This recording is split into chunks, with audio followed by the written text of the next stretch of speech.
이듬해는 전 세계가 큰 충격에 빠졌습니다. 국민의 60%가 굶주리고 있던 에티오피아를 미국, 중국도 아닌 한국이 완전히 바꿔놨기 때문인데요. 세계 시장 점유율 0.1%도 안 되던 한국산 황금빛 열매, 단 한 알이 모든 전문가들의 예측을 전부 깨버렸습니다. 단 90일 만에 굶주림을 풍요로 바꾼 기적, 그 시작은 모두가 비웃던 작은 씨앗이었습니다. 도대체 이 열매의 정체는 무엇일까요? 사막을 건너 에티오피아를 완전히 바꾼 32살 한국 청년의 감동적인 이야기, 지금부터 시작합니다. 그 전에 딱 1초만 투자하셔서 영상 제작에 큰 힘이 되는 구독과 좋아요 버튼 꼭 부탁드리겠습니다. 제 이름은 리아 타데세입니다. 저는 국가에게 능력을 인정받아 올해 28살의 나이로 에티오피아 농업부 최연소 차관보에 임명됐죠.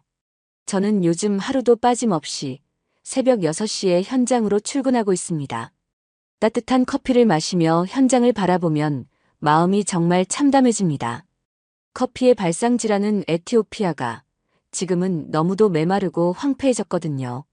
올해도 수확량이 절반으로 줄었습니다. 농민 대표 아베베 씨가 땅이 꺼지듯 한숨을 쉬며 말했어요. 갑작스런 기후 변화와 낡은 농업 기술 때문에 매년 상황이 악화되고 있었죠. 저는 농민들을 바라볼 때마다 마음이 너무 무거웠습니다. 걱정하지 마세요. 정부에서 반드시 해결책을 찾겠습니다.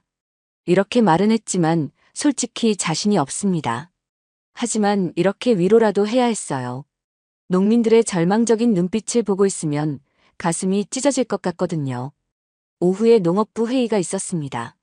저의 상사 게브르 국장이 자료를 펼치더니 놀라운 말을 꺼냈습니다. 한국과의 농업기술 협력 안건을 논의해야 합니다. 순간 제 가슴 속에서 뭔가 뜨거운 감정이 불쑥 올라왔어요. 저는 절대 한국의 지원은 믿을 수 없습니다. 저도 모르게 날카로운 목소리로 말했습니다. 게브르 국장이 비웃으며 말했습니다. 젊어서 뭘 모르시나 본데 국제협력이 어떤 건지 알면 그런 소리 절대 못하실 겁니다. 아니에요. 저는 충분히 한국에 대해 잘 알고 있습니다. 제 목소리가 차갑게 식었어요. 한국의 약속이 얼마나 가볍고 헛된지도 말입니다. 회의실이 갑자기 쥐죽은 듯이 조용해졌습니다. 동료들이 저를 이상하게 바라봤지만 상관없었어요. 저에게는 분명한 이유가 있었거든요. 그렇게 진전 없는 회의가 끝나고 저의 사무실로 돌아와 책상에 앉았습니다. 책상 위에 놓인 흑백 사진이 눈에 들어왔어요. 사진 속에는 군복을 입은 증조할아버지와 어린 할머니의 모습이 담겨 있었죠. 70년 전 증조할아버지는 한국을 위해 싸우러 가셨어요.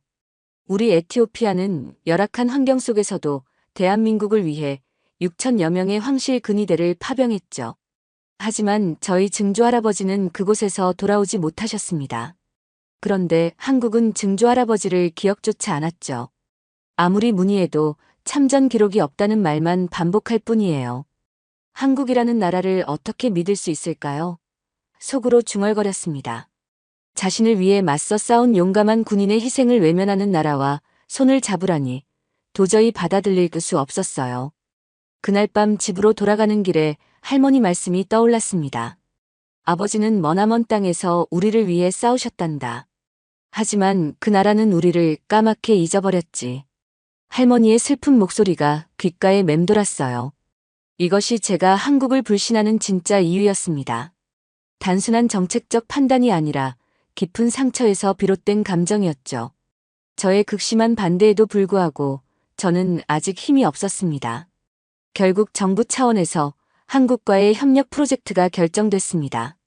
너무 화가 나고 분했지만 제가 할 수 있는 건 없었죠.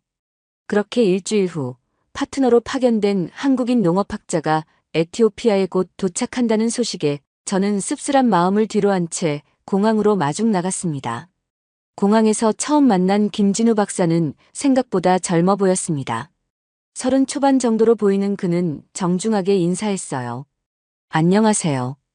김진우입니다. 앞으로 잘 부탁드립니다. 저는 차갑게 대답했습니다. 리아 타데세입니다. 이곳의 현실을 당신들이 뭘 알겠어요? 김진우 박사가 당황한 표정을 지었지만 금세 미소를 지었어요. 많이 배우러 왔습니다. 가르쳐 주세요. 첫 회의 자리는 더욱 어색했습니다. 저는 프로젝트 개요를 차갑게 설명했어요. 에티오피아 고원지대 기후와 토양 조건을 고려할 때 외래 작물 재배는 현실적으로 어렵습니다. 그렇다면 토양 개량부터 시작해야겠네요. 김진우 박사가 진지하게 말했습니다. 한국에서도 척박한 땅을 옥토로 만든 경험이 있거든요. 저는 코웃음을 쳤어요. 이론과 현실은 다릅니다. 회의가 끝날 무렵 김진우 박사가 가방에서 뭔가를 꺼냈습니다. 한국에서 가져온 제주 감귤입니다. 드셔보세요. 필요 없습니다. 저는 거절하려 했지만 김진우 박사가 이미 껍질을 깎아서 접시에 담아 놓았어요. 다른 직원들이 먼저 맛보더니 달콤하네요 라고 말했습니다. 저도 마지못해 한 조각을 입에 넣었어요. 순간 저는 멈칫했습니다. 이 맛, 이 향기가 너무나 익숙했거든요. 어릴 적 할머니가 아주 귀한 것이라며 맛보여주셨던 어떤 달콤한 과일과 비슷했어요. 할머니, 이게 뭐예요? 어린 제가 물었던 기억이 떠올랐습니다. 이건 아주 특별한 과일이란다. 아버지가 계셨던 그 먼 나라에서 온 거야. 할머니가 눈물을 글썽이며 말씀하셨던 장면이 선명하게 기억났어요. 그때 그 과일이 바로 이 감귤이었을까요? 제 굳은 표정에 아주 미세한 균열이 생겼습니다. 맛이 어떠세요? 김진우 박사가 조심스럽게 물었어요.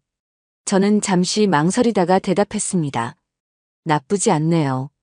김진우 박사가 환하게 웃었어요. 다행입니다. 이 감귤나무가 에티오피아 땅에서도 잘 자랄 수 있다면 좋겠는데요. 불가능할 겁니다.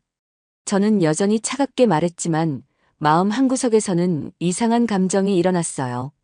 그날 밤 집에 돌아와서도 감귤의 달콤한 맛이 혀끝에 맴돌았습니다.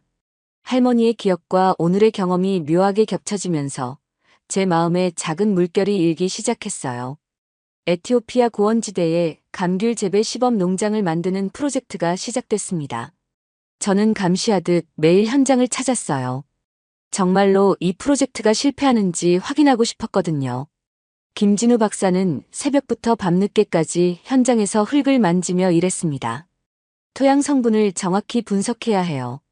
그가 농민들에게 설명하는 모습을 보며 저는 속으로 생각했어요. 얼마나 버틸지 두고 보자. 하지만 게브르 국장의 방해는 예상보다 심했습니다. 저런 열대과일이 고원에서 자랄 리 없어요. 그가 농민들 사이에서 부정적인 여론을 퍼뜨리고 다녔거든요. 아베베 씨가 걱정스러운 표정으로 저에게 말했어요. 차관보님, 정말 괜찮을까요? 게브르 국장님은 실패할 거라고 하시는데요. 걱정 마세요. 저도 지켜보고 있으니까요. 저는 애매하게 대답했습니다. 사실 저도 확신이 없었거든요. 일주일 후 토양 분석 결과가 나왔어요. 예상대로 감귤 재배에 부적합 판정이었습니다. 산성도가 너무 높고 유기물 함량이 부족했죠. 게브르 국장이 득이양양하게 말했습니다. 봐요, 제 말이 맞았죠? 이제 프로젝트를 중단해야 합니다. 농민들도 실망한 표정이었어요. 아베베 씨가 한숨을 쉬며 말했습니다. 역시 우리 땅은 안 되는군요. 그런데 김진우 박사는 포기하지 않았어요. 한국의 유기물 멀칭 기술과 미생물 비료로 토양을 개량할 수 있습니다. 말이 쉽죠. 저는 냉소적으로 말했습니다. 보여드리겠습니다. 김진우 박사가 단호하게 대답했어요. 그때부터 김진우 박사는 정말 미친 듯이 일했습니다. 밤낮으로 흙을 파고 농민들과 함께 땀을 흘렸어요. 미생물 배양액을 직접 만들고 유기물 멀칭 작업을 손수했습니다. 박사님, 너무 무리하시는 거 아닙니까? 아베베 씨가 걱정하며 물었어요. 괜찮습니다. 이 땅이 반드시 좋아질 거예요. 김진우 박사는 흙투성이가 된 얼굴로 웃었습니다. 저는 그런 모습을 보며 마음이 복잡했어요. 거봐, 내 말이 맞았지라고 생각하면서도 진심으로 땀 흘리는 김진우. 박사와 다시 희망을 갖기 시작하는 농민들을 보니 뭔가 이상한 감정이 들었습니다. 한 달이 지나자 토양에 변화가 생겼어요. 색깔도 달라지고 촉감도 부드러워졌습니다. 농민들이 놀라워했어요. 정말 신기하네요. 이런 변화는 처음 봅니다. 아베베 씨가 감탄하며 말했습니다. 저도 내심 놀랐지만 겉으로는 냉정을 유지했어요. 아직 시작일 뿐입니다. 토양 개량이 성공적으로 진행되던 중 예상치 못한 일이 벌어졌습니다. 어느 날 아침 현장에 나가보니 어린 감귤 나무들이 시들어가고 있었어요. 이게 무슨 일입니까? 아베베 씨가 당황하며 물었습니다. 김진우 박사가 잎사귀를 자세히 살펴보더니 심각한 표정을 지었어요. 병충해인 것 같습니다. 빨리 조치를 취해야 해요. 게부르 국장이 현장에 나타나더니 큰 소리로 말했습니다. 봐요. 외래 작물이 가져온 재앙이에요. 이제 프로젝트를 중단해야 합니다. 농민들이 불안해하기 시작했어요. 정말 위험한 건 아닙니까? 우리 다른 작물까지 피해를 입는 건 아닐까요? 저는 게부르 국장의 말에 화가 났지만 한편으로는 이런 상황이 제 예상과 맞아떨어져서 복잡한 기분이었어요. 걱정하지 마세요. 반드시 해결하겠습니다. 김진우 박사가 농민들을 안심시켰지만 그의 표정도 어두웠습니다. 그날부터 저와 김진우 박사는 밤을 새워가며 방제 작업을 했어요. 처음에는 감시 목적이었지만 어느새 저도 함께 일하고 있었습니다. 이 시간에 왜 이렇게 열심히 하시는 거예요? 김진우 박사가 조심스럽게 물었어요. 제 일이니까요. 저는 무뚝뚝하게 대답했습니다. 사흘째 밤 지친 저는 잠시 휴식을 취하려고 사무실로 들어갔어요. 책상 위 증조할아버지 사진을 보며 한숨을 쉬었습니다. 김진우 박사가 따라 들어오더니 사진을 보고 물었어요. 가족분이신가요? 저는 잠시 망설이다가 처음으로 가슴속 이야기를 꺼냈습니다. 증조할아버지세요. 한국 전쟁에 참전하셨죠? 김진우 박사가 놀란 표정을 지었어요. 정말요? 에티오피아에서도 한국 전쟁에 참전하셨다니.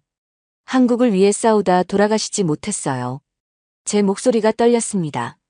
하지만 한국은 증조할아버지를 기억조차 하지 않아요. 참전 기록이 없다는 말만 되풀이할 뿐이죠. 김진우 박사가 충격받은 표정으로 저를 바라봤어요. 그런 일이. 그래서 저는 한국을 믿을 수 없어요. 눈물이 날 것 같았지만 참았습니다.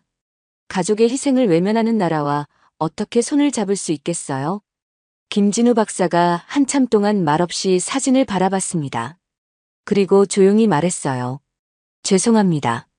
몰랐습니다. 모르는 게 당연하죠. 아무도 기억하지 않으니까요. 저는 쓸쓸하게 웃었습니다. 그날 밤 두 사람 사이에 묘한 침묵이 흘렀어요. 처음으로 제 가장 깊은 상처를 드러낸 순간이었습니다. 김진우 박사도 큰 충격을 받은 것 같았어요. 다음 날 아침, 김진우 박사가 저에게 다가왔어요. 그의 눈빛이 전날과 달라져 있었습니다.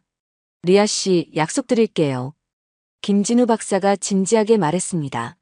농업학자로서가 아니라 도움을 받은 나라의 후손으로서 제가 반드시 찾아보겠습니다. 뭘 찾으신다는 거예요? 저는 의아하게 물었어요. 증조할아버지의 기록을 말입니다. 반드시 있을 겁니다. 저는 쓴웃음을 지었어요. 70년 동안 찾지 못한 걸 어떻게. 포기하지 않으면 됩니다. 김진우 박사가 단호하게 말했습니다. 그때부터 김진우 박사의 하루 일과가 바뀌었어요. 낮에는 농장에서 병충해 방제 작업을 하고 밤에는 한국의 보훈처, 국방부, 전쟁기념관과 수십 통의 국제전화를 했습니다. 안녕하세요. 한국 전쟁 참전 기록을 조회하고 싶은데요. 매일 밤 그의 목소리가 사무실에 울려 퍼졌어요. 아베베 씨가 걱정스럽게 말했습니다. 박사님이 너무 무리하시는 것 같아요. 밤에도 잠을 안 주무시던데요. 저도 마음이 복잡했어요. 왜 김진우 박사가 이렇게까지 하는지 이해할 수 없었거든요. 일주일이 지났을 때 김진우 박사가 흥분된 목소리로 저를 불렀어요. 리아 씨, 단서를 찾았습니다. 무슨 단서요? 저는 반신반의하며 물었습니다. 증조할아버지 성함이 타데세인데 당시 기록에는 타다세로 표기되어 있었어요. 발음이 비슷해서 잘못 기록된 것 같습니다. 제 심장이 뛰기 시작했어요. 정말요? 김진우 박사가 이메일을 보여주며 말했습니다. 부산 유엔기념공원에 타다세라는 이름으로 안장된 에티오피아 참전 용사가 있습니다. 시기와 부대가 일치해요. 저는 믿을 수 없었어요. 확실한 건가요? 더 자세한 조사가 필요하지만 가능성이 높습니다. 김진우 박사가 신중하게 대답했습니다. 그 후 며칠 동안 김진우 박사는 더욱 치밀하게 조사했어요. 전쟁기념관 자료실, 국가보훈처 기록, 심지어 당시 부대원들의 증언까지 수집했습니다. 이것 보세요. 김진우 박사가 오래된 문서를 보여줬어요. 당시 에티오피아 부대 명단에 타다세 병사의 개인 물품 목록이 있습니다. 에티오피아 전통 십자가 목걸이가 적혀 있어요. 저는 가슴이 두근거렸어요. 할머니가 보여주신 증조 할아버지 유품 중에 그 십자가가 있었거든요. 이제 확실합니다. 김진우 박사가 눈물을 글썽이며 말했습니다. 타다세는 타데세의 잘못된 표기였어요. 증조 할아버지는 대한민국이 기억하고 있습니다. 70년간 묻혀있던 진실이 한 젊은 학자의 끈질긴 노력으로 밝혀지는 순간이었습니다. 병충해 방제 작업이 성공한 지 2달 후 기적 같은 일이 벌어졌습니다. 시든 줄 알았던 감귤 나무들이 다시 생기를 찾더니 마침내 황금빛 열매를 맺기 시작한 거예요. 리아 씨 보세요. 아베베 씨가 흥분해서 저를 불렀습니다. 정말 열매가 열렸어요. 농장 전체가 황금빛으로 물들어 있었어요. 작고 동그란 감귤들이 나뭇가지마다 주렁주렁 매달려 있었습니다. 농민들이 모여들어 신기해했어요. 이런 걸 처음 봅니다. 정말 우리 땅에서 이런 게 자라다니. 김진우 박사도 감격한 표정이었어요. 정말 아름답네요. 에티오피아 햇살을 받고 자란 감귤이라니. 게브루 국장조차 할 말을 잃고 멀찌감치해서 지켜보고 있었습니다. 수학축제 날 온 농장이 축제 분위기였어요. 농민들이 노래를 부르고 춤을 췄습니다. 첫 수확한 감귤을 맛본 아베베 씨가 눈을 반짝이며 말했어요. 와, 정말 달아요. 이런 맛은 처음이에요. 저도 감귤 한 개를 받아 먹어봤습니다. 처음 김진우 박사가 가져온 그 맛, 할머니가 어릴 적 맛보여주신 그 달콤함이 그대로 느껴졌어요. 축제가 한창일 때 김진우 박사가 조용히 제게 다가왔습니다. 리아 씨, 드릴 게 있어요. 김진우 박사가 서류 봉투를 건넸어요. 손이 떨려서 봉투를 열기가 힘들었습니다. 봉투 안에는 여러 문서가 들어 있었어요. 타데세에서 타데세로 정정된 참전 용사 증명서, 대한민국 정부의 공식 감사 편지, 그리고 부산 유엔기념공원 묘비에 새겨진 증조 할아버지 이름을 찍은 사진이었습니다. 대한민국은 영웅을 잊지 않습니다. 김진우 박사가 떨리는 목소리로 말했어요. 그 순간 저는 더 이상 참을 수 없었습니다. 70년 동안 쌓여왔던 한이 터져나오며 눈물이 쏟아졌어요.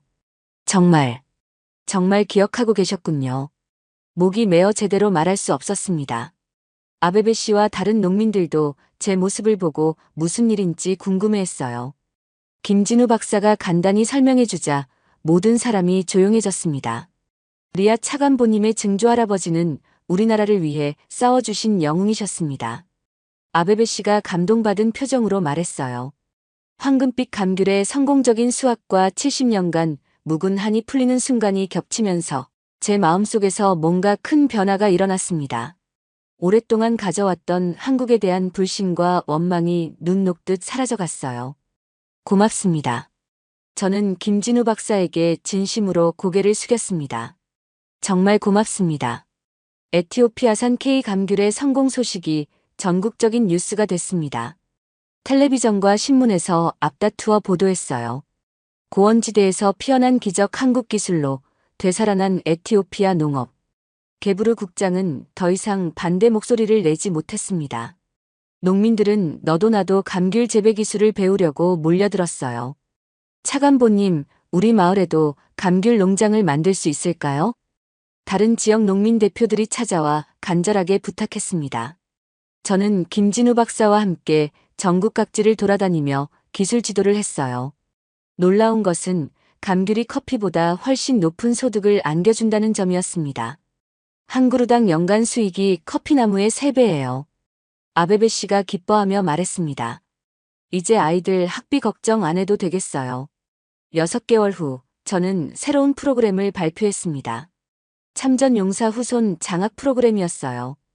에티오피아 6.25 참전 용사 후손들을 한국으로 보내 선진 농업 기술을 배우게 하겠습니다. 기자회견에서 제가 발표하자 박수가 터져 나왔어요. 김진우 박사가 놀란 표정으로 저를 바라봤습니다. 정말 좋은 아이디어네요. 과거의 아픈 역사를 미래의 희망으로 바꾸는 거군요. 증조 할아버지의 희생이 헛되지 않게 하고 싶어요. 저는 미소를 지으며 말했습니다. 첫 번째 장학생으로 선발된 젊은이들이 한국으로 떠나는 날 공항에 많은 사람이 나왔어요. 할머니들이 눈물을 흘리며 손을 흔들었습니다. 우리 할아버지들의 희생이 이런 결실을 맺다니. 한 할머니가 감격하며 말씀하셨어요. 한 달 후 한국에서 공부하고 있는 장학생들이 화상통화로 근황을 전해왔습니다. 한국 농업 기술이 정말 발달했어요. 배운 것들을 고국에 와서 꼭 써먹겠습니다. 그들의 밝은 표정을 보며 저는 뿌듯했어요. 이제 감귤 농장은 단순한 농업 프로젝트가 아니라 두 나라를 잇는 우정의 다리가 되고 있었습니다. 게브르 국장도 이제는 프로젝트를 적극 지원했어요. 리아 차관보의 판단이 옳았습니다. 제가 편견을 가지고 있었네요. 저는 창밖으로 펼쳐진 황금빛 감귤 농장을 바라보며 생각했어요.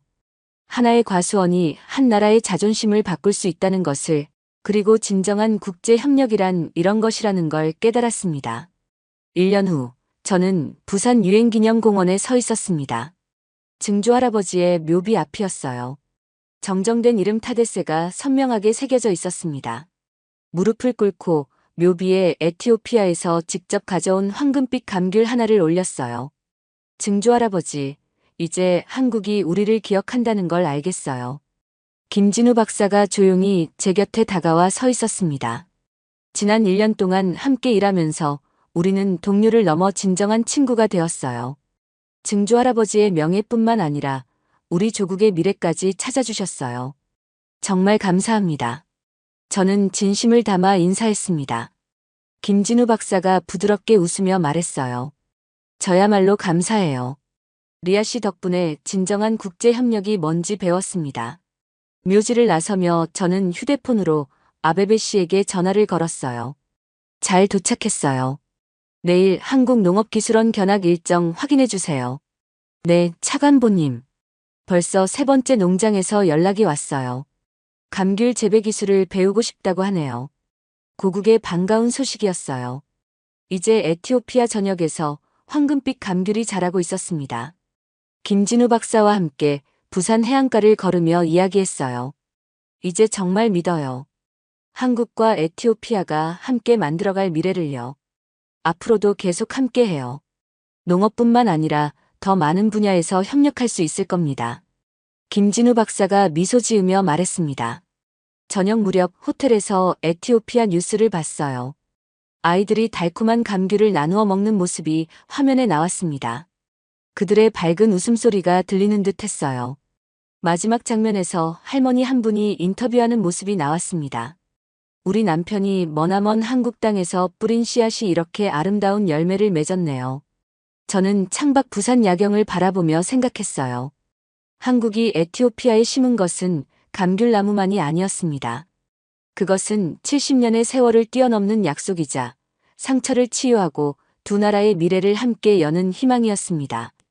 사우디 왕실의 충격 발언에 전 세계가 흔들리고 있습니다. 중국은 우리를 배신했습니다. 우리를 돈으로만 보고 어떻게든 뜯어내려고만 했죠.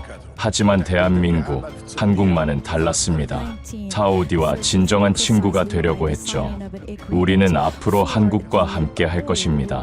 중동의 정세에 세계가 휘청이는 지금, 사우디 왕실의 충격적인 발표. 전 세계 언론은 앞다투어 특종 기사를 쏟아내고 있습니다. 도대체 무슨 일이 있었던 걸까요? 사우디가 미국, 중국, 프랑스를 제치고 한국을 선택한 진짜 이유.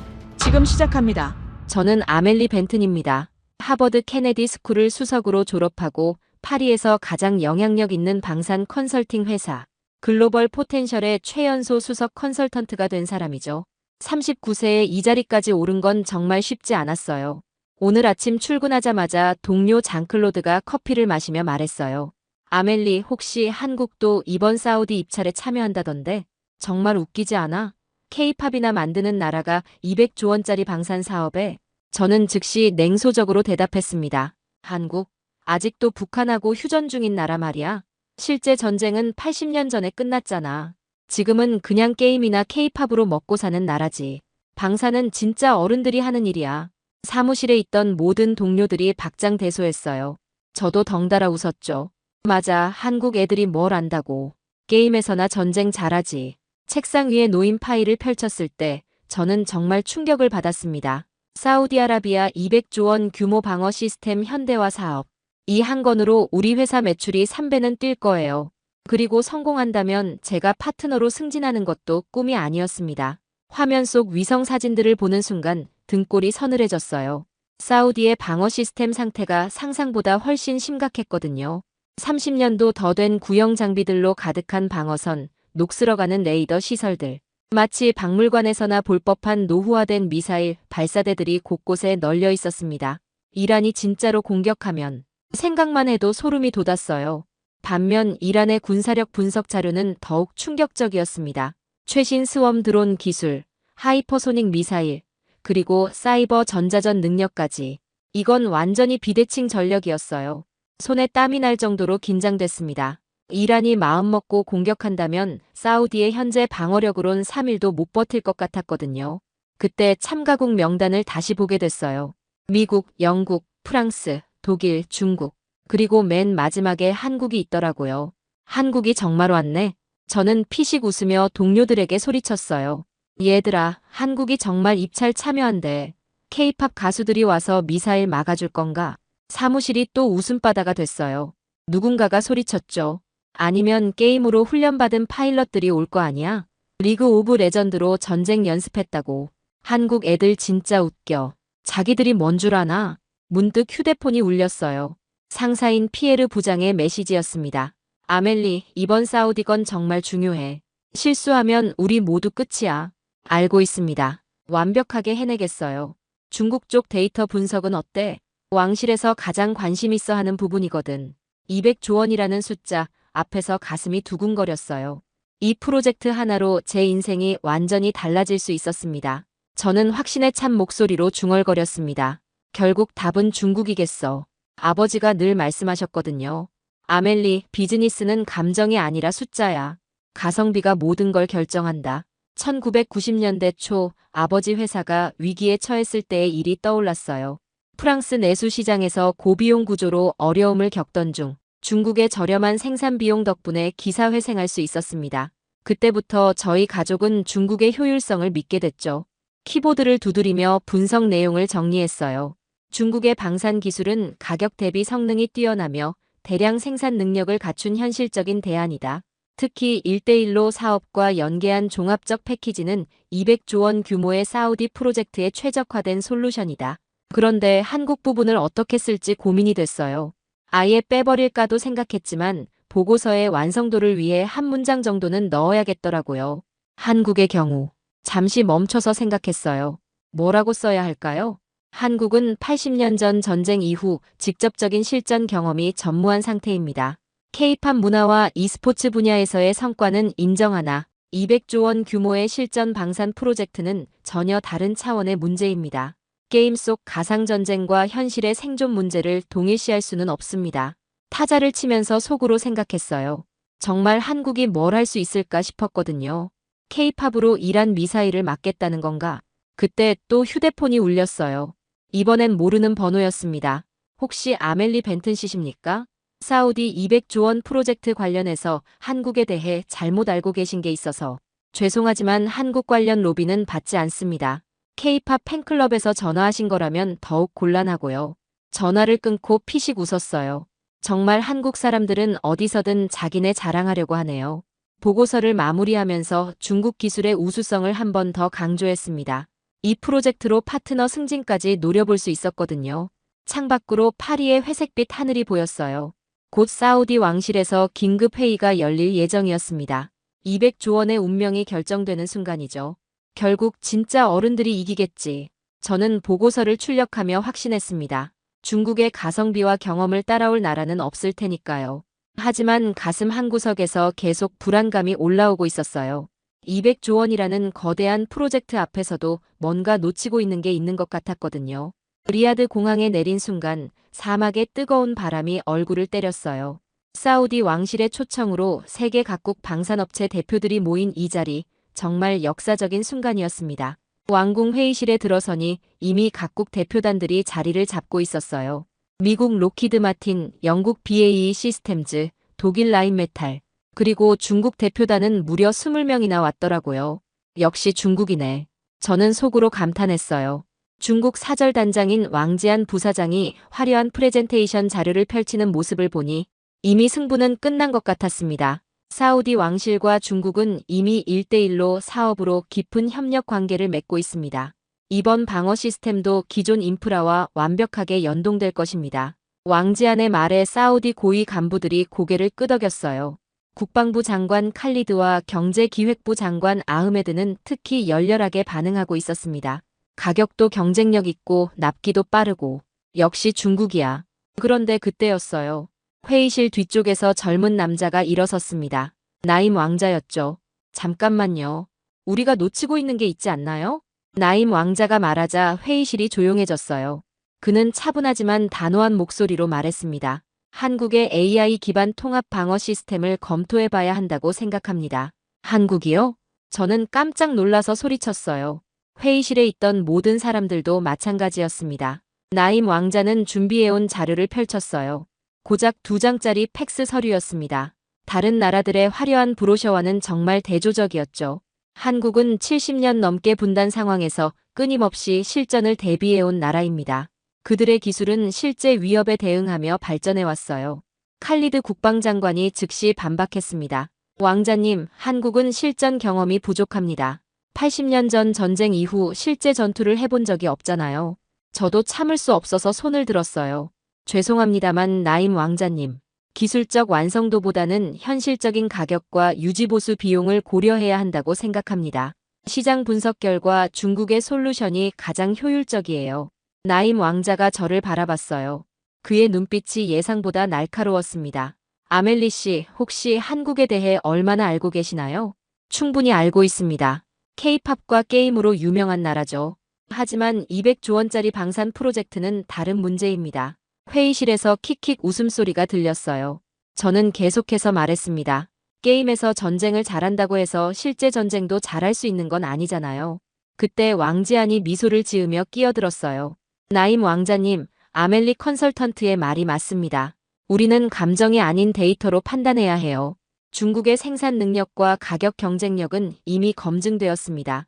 아흐메드 장관도 동의했습니다. 맞습니다. 예산을 고려하면 중국이 최선의 선택이에요. 나임 왕자의 표정이 굳어졌어요. 하지만 그는 포기하지 않았습니다. 여러분, 우리가 진정 원하는 게 뭔가요? 단순히 저렴한 시스템인가요? 아니면 사우디를 진짜로 지켜줄 수 있는 시스템인가요? 물론 후자죠.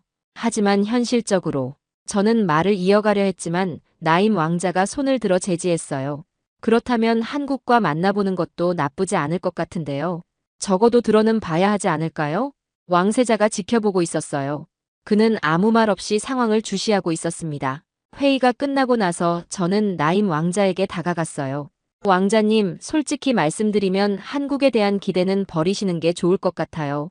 이건 감정적인 판단이 아니라 객관적인 분석입니다. 나임 왕자가 저를 바라봤어요. 아멜리 씨, 혹시 한국 사람과 개인적으로 나쁜 일이 있으셨나요? 아니요, 그런 건 아니지만. 그렇다면 왜 이렇게 확신하시는 거죠? 저는 잠시 말문이 막혔어요. 나임 왕자의 질문이 예상외로 날카로웠거든요. 시장 데이터가 그렇게 말하고 있어서요.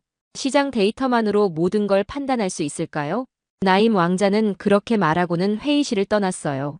저는 뭔가 찜찜한 기분으로 그를 바라보고 있었습니다. 왕지안이 제게 다가왔어요. 아멜리 씨, 좋은 발언이었어요. 역시 전문가시네요. 하지만 왜일까요? 왕지안의 미소가 어딘지 모르게 불편했어요. 회의가 끝난 지 사흘이 지났는데 뭔가 이상한 일들이 계속 일어나고 있었어요. 사우디 고위 간부들이 중국을 지지하는 건 당연했지만 그 정도가 너무 과했거든요. 특히 칼리드 국방장관과 아흐메드 경제기획부 장관의 반응이 이상했어요. 중국 기술은 완벽합니다. 다른 건 고려할 필요도 없어요. 칼리드 장관이 어제 회의에서 한 말이었는데 마치 누군가 대본을 준 것처럼 들렸어요. 객관적인 분석보다는 무조건적인 옹호에 가까웠죠. 저는 호텔방에서 중국 관련 데이터를 다시 검토하고 있었어요. 그런데 이상한 점을 발견했습니다. 이 가격이 왜 이렇게 높지? 중국이 가성비를 자랑한다면서 몇몇 세부 항목에서는 터무니없이 높은 금액이 책정되어 있었어요. 레이더 시스템 유지 보수비가 시장가의 3배, 소프트웨어 업그레이드 비용이 5배나 됐습니다. 이건 말이 안 되는데. 더 자세히 파보니 충격적인 사실을 발견했어요. 이 비정상적인 가격들이 모두 사우디 고위 간부들의 개인 계좌와 연결된 페이퍼 컴퍼니들로 흘러들어가고 있었거든요. 손이 떨렸어요. 이건 명백한 부패였습니다. 설마 이런 일이. 문득 작년에 들었던 루머가 떠올랐어요. 왕지안의 아들이 프랑스에서 스캔들에 휘말렸을 때 중국 기업의 돈으로 무마했다는 이야기였죠. 당시에는 그냥 소문으로만 생각했는데 이게 진짜였나? 심장이 두근거렸어요. 컨설턴트로서의 직업적 양심이 꿈틀거리기 시작했습니다. 그때 노트북에서 알림음이 울렸어요. 익명의 이메일이었습니다. 아멜리 씨, 사우디 내부에 더 큰 비밀이 있습니다. 칼리드 장관의 스위스 계좌를 확인해 보세요. 계좌번호는 이메일에는 구체적인 계좌 정보와 거래 내역까지 첨부되어 있었어요. 저는 망설였습니다. 이런 정보를 봐도 되는 걸까요? 하지만 200조 원이라는 거대한 프로젝트 앞에서 진실을 외면할 수는 없었어요.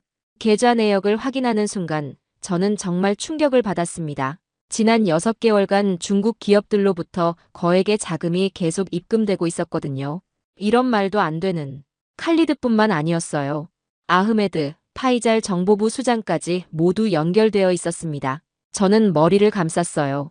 제가 그동안 맹신했던 중국의 가성비 뒤에 이런 더러운 거래가 숨어 있었다니. 내가 정말 바보였네. 문득 나임 왕자의 말이 떠올랐어요. 시장 데이터만으로 모든 걸 판단할 수 있을까요? 그때는 단순한 질문으로 들렸는데 지금 생각해보니 정말 날카로운 지적이었어요. 휴대폰이 울렸어요.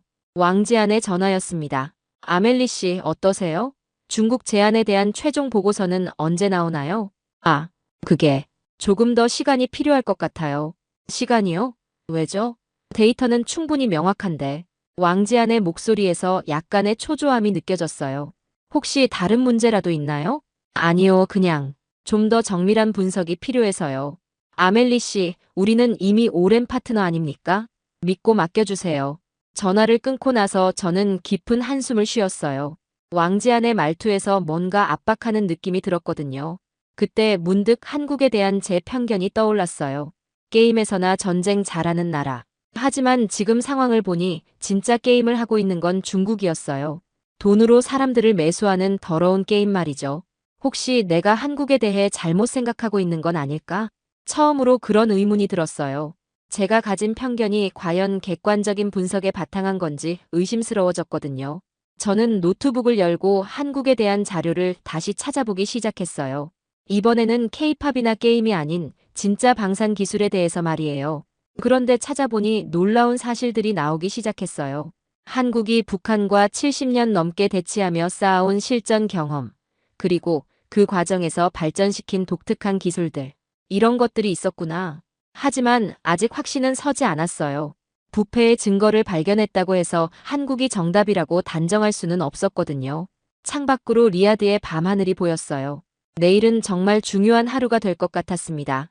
다음 날 아침 왕세자의 긴급 소환 명령이 떨어졌어요. 저는 가슴이 두근거리며 왕궁으로 향했습니다. 왕세자의 집무실은 생각보다 소박했어요. 하지만 그의 눈빛만큼은 예리했습니다. 아멜리 씨, 어젯밤 늦게까지 무엇을 하셨나요? 보고서를 정리하고 있었습니다. 그래요? 그런데 왜 중국 쪽에서 당신이 이상한 질문을 했다고 연락이 왔을까요? 저는 당황했어요. 왕지안이 벌써 왕세자에게 말한 것 같았거든요. 혹시 우리가 모르는 정보가 있다면 솔직히 말해주세요. 왕세자의 목소리는 부드러웠지만 압박감이 느껴졌어요. 저는 고민했습니다. 증거를 보여줘야 할까요? 아니면 더 확실해질 때까지 기다려야 할까요? 그때 나임 왕자가 들어왔어요. 그의 표정이 심각했습니다. 형님, 긴급히 말씀드릴 게 있습니다. 무슨 일이야? 나임 왕자는 두꺼운 파일을 꺼냈어요. 한국 방산업체 관계자들과 비밀리에 만났습니다. 그리고 놀라운 이야기를 들었어요. 왕세자의 눈빛이 날카로워졌어요. 허락도 없이? 죄송합니다. 하지만 들어보시면 왜 그랬는지 이해하실 거예요. 나임 왕자는 자료를 펼치며 말했습니다. 한국의 윤지훈 엔지니어를 만났는데 그분이 말하는 기술 철학이 완전히 달랐어요. 저는 흥미가 생겼어요. 한국이 정말 뭔가 다른 걸 제시할 수 있을까요? 그분은 이렇게 말했어요. 한국은 80년 전 전쟁이 끝난 게 아니라 80년간 계속 전쟁을 준비해온 나라입니다. 나임 왕자의 목소리에 힘이 들어갔어요. 북한과의 끊임없는 대치 상황에서 한국은 단 하루도 긴장을 늦춘 적이 없어요. 매일매일이 실전이었던 거죠. 왕세자가 몸을 앞으로 기울였어요. 구체적으로 어떤 기술인가? AI 기반 통합 방어 시스템인데 기존 노후 장비들도 완벽하게 연동시킬 수 있다고 해요. 그리고 가장 중요한 건 나임 왕자가 잠시 멈췄어요. 그들은 돈이 아니라 진정한 파트너십을 원한다는 거예요. 저는 속으로 코웃음을 쳤어요. 진정한 파트너십이라니 그런 건 비즈니스에 없어요. 하지만 나임 왕자는 계속했습니다. 윤지훈 엔지니어는 이렇게 말했어요. 우리는 사우디가 진짜로 안전해지기를 원합니다. 그래야 우리도 진정한 친구가 될 수 있으니까요. 친구, 왕세자가 되물었어요. 네. 저도 처음엔 믿을 수 없었어요. 하지만 제가 몇 년 전 한국을 방문했을 때 경험했던 그 따뜻함이 진짜였다는 걸 깨달았어요. 나임 왕자의 눈빛이 진지해졌어요. 형님, 2019년에 제가 개인적으로 한국을 방문한 적이 있어요. 사우디 기업들의 해외 투자 현황을 파악하러 갔었죠. 그때 일을 왜 지금 얘기하나? 그때 제가 한국에서 정말 놀라운 걸 봤어요. 기업들이 기술 개발에 쏟는 열정, 그리고 무엇보다 진정성이요. 나임 왕자가 기억을 떠올리며 말했어요. 당시 만났던 한국 기업인들은 달랐어요. 돈 얘기보다 기술 얘기를 더 많이 했거든요. 그리고 제가 어려운 상황에 처했을 때, 무슨 상황? 현지 가이드와 연락이 끊어져서 공항에서 헤매고 있었는데 한국인 가족이 도와줬어요. 언어도 안 통하는 사우디 사람을 집에까지 데려다 주면서 진심으로 걱정해 주더라고요. 저는 그런 개인적인 경험이 정말 중요한지 의문이 들었어요. 죄송하지만 나임 왕자님, 200조 원짜리 프로젝트를 그런 경험으로 결정할 수는 없잖아요. 객관적인 데이터를 봐야죠. 객관적인 데이터요? 나임 왕자가 저를 바라봤어요. 그렇다면 아멜리 씨, 중국의 객관적인 데이터는 어떤가요? 정말로 투명한가요? 그 순간 저는 어젯밤 발견한 부패 증거가 떠올랐어요. 하지만 아직 확신이 서지 않아서 말하지 못했습니다. 그건 아멜리 씨도 뭔가 이상한 걸 발견하신 것 같은데요. 나임 왕자의 말에 왕세자도 저를 주시했어요. 혹시 말씀드릴 게 있으신가요? 저는 고민했어요. 이 순간이 정말 중요한 기로인 것 같았거든요. 실은 어제 중국 관련 자료를 검토하다가 이상한 점을 발견했어요. 어떤 점이요? 가격 책정에 투명하지 못한 부분들이 있어요. 그리고 저는 잠시 망설였지만 결국 진실을 말하기로 했어요. 사우디 고위 간부들의 개인 계좌와 연결된 의혹스러운 거래들이 있어요. 왕세자의 표정이 굳어졌어요. 증거가 있나요? 저는 노트북을 꺼내서 어젯밤 정리한 자료를 보여줬어요. 왕세자와 나임 왕자 모두 충격받은 표정이었습니다. 이런 일이. 왕세자가 중얼거렸어요. 형님, 이제 이해하시겠어요? 진정한 파트너가 누구인지 말이에요. 나임 왕자가 간절하게 말했어요. 한국은 이런 더러운 거래를 하지 않아요. 오직 기술과 진정성으로만 승부하려고 해요. 저는 복잡한 심정이었어요. 제가 그동안 믿어왔던 중국의 가성비가 사실은 부패로 얼룩진 거짓이었다니. 왕세자가 결심한 듯 말했어요. 나임, 한국 측과 정식 미팅을 주선해라. 정말이에요? 그리고 아멜리 씨, 이 증거들을 바탕으로 정확한 분석 보고서를 작성해 주세요. 저는 고개를 끄덕였어요. 하지만 마음 한구석에서는 여전히 의문이 들었습니다. 과연 한국이 정말 대안이 될 수 있을까? 며칠 후, 저는 왕세자 앞에서 가장 어려운 보고서를 발표하고 있었어요. 결론부터 말씀드리면 중국의 제안은 받아들일 수 없습니다. 회의실이 조용해졌어요.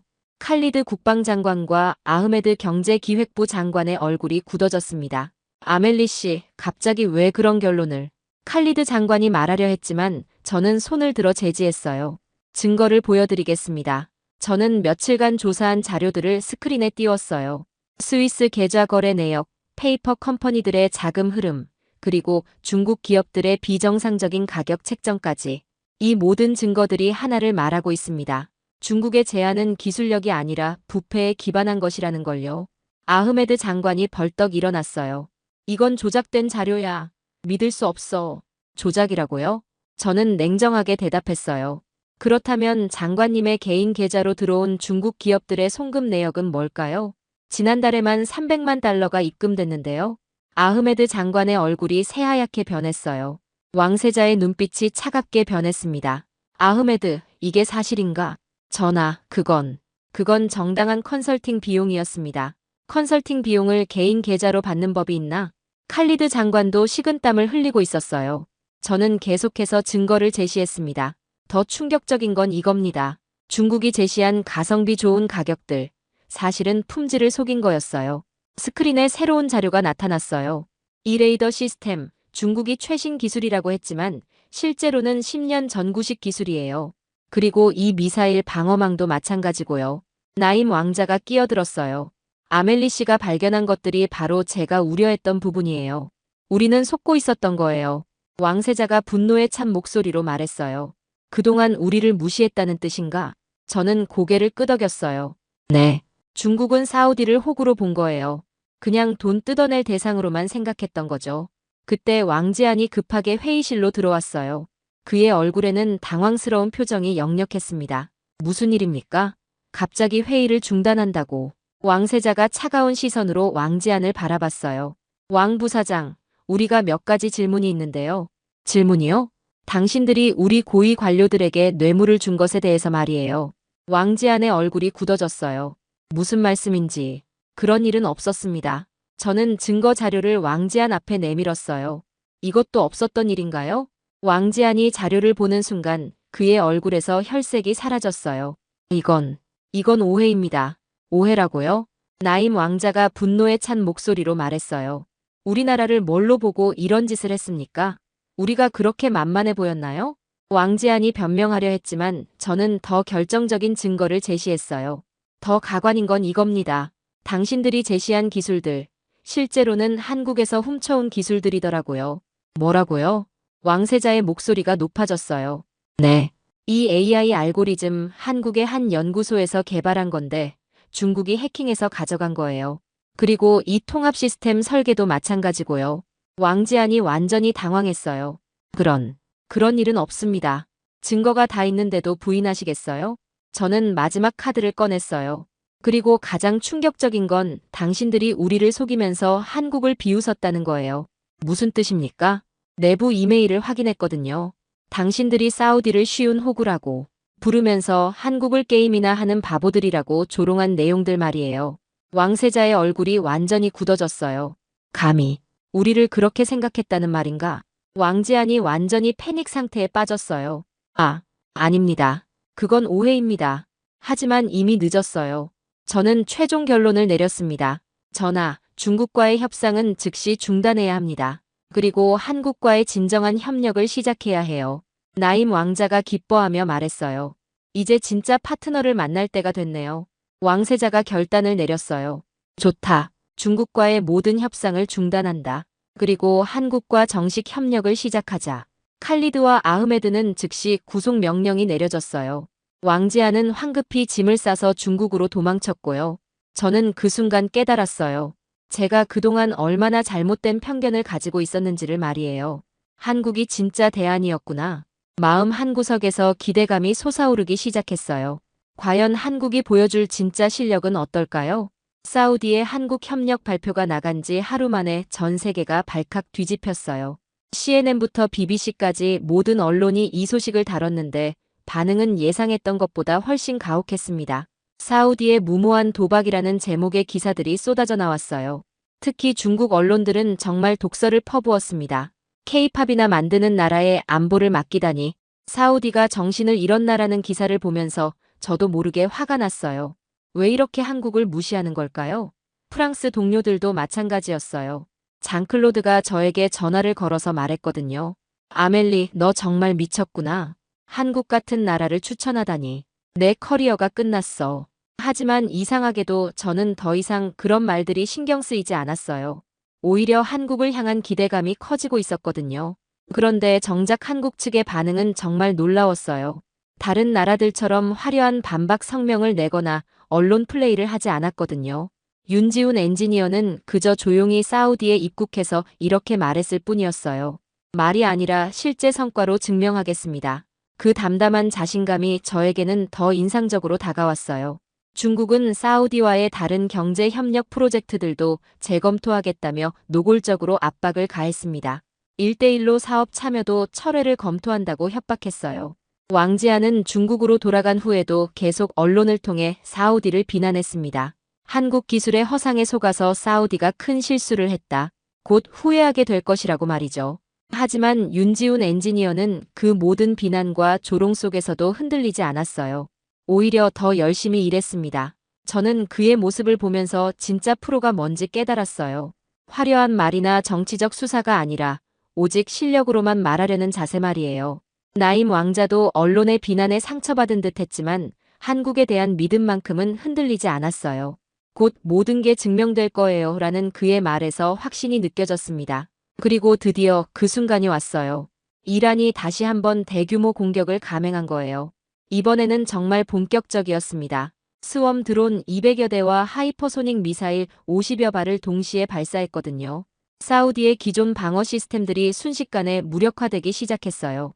오래된 레이더들은 스웜 드론의 복잡한 패턴을 추적하지 못했고 구식 요격 미사일들은 하이퍼소닉 미사일의 속도를 따라가지 못했습니다. 저는 왕궁의 상황실에서 이 모든 걸 지켜보고 있었는데 정말 절망적이었어요. 이제 끝이구나라는 생각이 들었거든요. 한국 기술이 아무리 좋다고 해도 이런 압도적인 공격 앞에서는 무력할 거라고 생각했어요. 그런데 그때였어요. 윤지훈 엔지니어가 차분하게 말했습니다. 이제 시작하겠습니다. 그의 손끝에서 마법 같은 일이 벌어지기 시작했어요.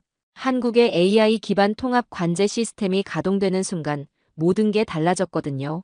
먼저 노후화된 사우디의 기존 장비들이 하나씩 네트워크에 연결되기 시작했어요. 30년 된 레이더, 20년 된 미사일 발사대, 심지어 10년 된 대공포까지 모든 것이 하나의 거대한 시스템으로 통합됐습니다. 그리고 AI가 실시간으로 이란의 공격 패턴을 분석하기 시작했어요. 스웜 드론들의 복잡한 움직임도 하이퍼소닉 미사일의 궤도도 모두 예측해내더라고요. 가장 놀라운 건 시스템의 학습 속도였어요. 공격이 시작된 지 5분 만에 이란의 전술을 완전히 파악하고 대응 방안을 수립했거든요. 그리고 10분 후에는 모든 공격을 무력화시키기 시작했어요. 스웜 드론들이 하나씩 격추되고 하이퍼소닉 미사일들도 정확하게 요격됐습니다. 정말 믿을 수 없는 광경이었어요. 특히 놀라운 건 전자전 능력이었어요. 이란이 사이버 공격을 시도했지만 한국 시스템은 그것마저 실시간으로 차단하고 역공까지 가했거든요. 결국 15분 만에 이란의 모든 공격이 완전히 무력화됐어요. 한 발의 미사일도 한 대의 드론도 목표에 도달하지 못했습니다. 상황실에 있던 모든 사람들이 믿을 수 없다는 표정으로 스크린을 바라보고 있었어요. 저도 마찬가지였습니다. 이게 정말 현실인가 싶었거든요. 윤지훈 엔지니어는 담담하게 말했어요. 이것이 한국이 70년간 준비해온 기술입니다. 그 순간 저는 깨달았어요. 제가 한국에 대해 가졌던 모든 편견들이 얼마나 무지한 것이었는지를 말이에요. K-팝이나 게임으로만 한국을 바라봤던 제 자신이 정말 부끄러웠어요. 이란 공격을 막아낸 소식이 전 세계로 퍼져나가는 속도는 정말 빨랐어요. 불과 몇 시간 만에 모든 언론이 이 사건을 다뤘습니다. 그런데 이번에는 논조가 완전히 달랐어요. 한국 기술의 놀라운 승리, K-팝 너머의 진짜 한국, 새로운 방산, 강국의 등장이라는 제목들이 쏟아졌거든요. 중국 언론들은 갑자기 조용해졌어요. 그렇게 한국을 비웃던 사람들이 아무 말도 하지 못하더라고요. 왕지아는 아예 언론에 나오지 않았고요. 사우디 왕실에서는 즉시 한국과의 본격적인 협상을 시작했어요. 200조 원 규모의 전체 시스템 도입을 논의하게 된 거죠. 나임 왕자가 그 과정에서 핵심 역할을 했습니다. 그는 정말 기뻐하며 말했어요. 이제야 진짜 파트너를 만났네요. 저는 최종 보고서를 작성하면서 정말 많은 생각을 했어요. 제가 그동안 얼마나 편견에 사로잡혀 있었는지, 그리고 진정한 기술의 가치가 무엇인지를 깨달았거든요. 기술의 진정한 가치는 가격이 아니라 실전 성능과 신뢰성에 있다. 이 문장을 보고서에 쓰면서 저는 과거의 제 자신을 반성했어요. 가성비만 따지던 서구 중심적 사고에서 벗어나 진정한 기술을 볼 수 있는 눈을 갖게 된 거죠. 나임 왕자와도 진정한 동료가 됐어요. 그는 제게 말했습니다. 아멜리 씨 덕분에 진실을 알 수 있었어요. 정말 고마워요. 저도 그에게 답했어요. 저야말로 고마워요. 제 편견을 깨뜨려 주셔서요. 윤지훈 엔지니어와의 마지막 대화도 인상적이었어요. 그는 겸손하게 말했거든요. 우리는 그저 할 일을 했을 뿐입니다. 앞으로도 사우디의 안전을 위해 최선을 다하겠습니다. 그 말에서 진정한 파트너십이 무엇인지 느낄 수 있었어요. 돈이나 이익이 아니라 서로의 안전과 발전을 진심으로 바라는 마음 말이에요. 사우디는 한국과의 협력을 통해 진정한 자주 국방을 실현하게 됐어요. 그리고 중동 지역의 새로운 리더로 부상했습니다. 다른 나라들도 한국 기술에 관심을 보이기 시작했어요. 저는 이제 한국을 K-팝이나 게임의 나라로 보지 않아요. 인류가 직면한 새로운 위협에 가장 현실적인 해답을 제시하는 진정한 기술 강국으로 봅니다. 그리고 무엇보다 신뢰할 수 있는 파트너로 말이에요. 파리로 돌아가는 비행기에서 창밖을 바라보며 생각했어요. 이번 경험이 제 인생을 완전히 바꿔놓았다고요. 편견 없는 시각으로 세상을 보는 진정한 전문가가 되겠다고 다짐했습니다. 그리고 한국이라는 나라에 대한 새로운 존경심을 갖게 됐어요. 조용하지만 강한, 겸손하지만 확실한 그런 나라 말이에요.